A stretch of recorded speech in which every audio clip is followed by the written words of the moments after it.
क्या आप जानते हैं कि महाभारत का सबसे बुद्धिमान व्यक्ति जिसने राजाओं को भी धर्म का मार्ग दिखाया, वह कोई साधारण मनुष्य नहीं था। विदुर हस्तिनापुर के मंत्री, जिनकी वाणी में सत्य और नीति की गूंज थी। लेकिन उनके जन्म की कहानी रहस्यमयी और अद्भुत है। कहा जाता है कि विदुर वास्तव में धर्मराज यम के अवतार थे।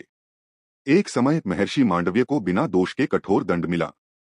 जब उन्होंने यमराज से इसका कारण पूछा तो यमराज ने कहा कि बचपन की एक छोटी भूल के कारण उन्हें यह सजा मिली। यह सुनकर मांडव्य क्रोधित हो उठे। उन्होंने यमराज को श्राप दिया कि वे स्वयं मनुष्य रूप में जन्म लेंगे और अन्याय का दर्द समझेंगे।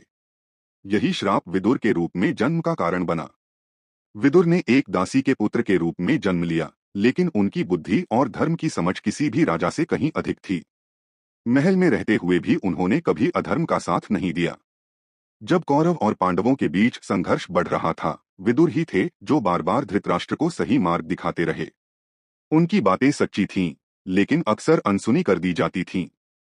महाभारत के युद्ध से पहले भी विदुर ने चेतावनी दी थी कि यह विनाश सब कुछ खत्म कर देगा।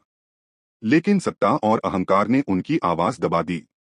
विदुर की सबसे बड़ी ताकत थी सत्य के प्रति उनकी अडिग निष्ठा।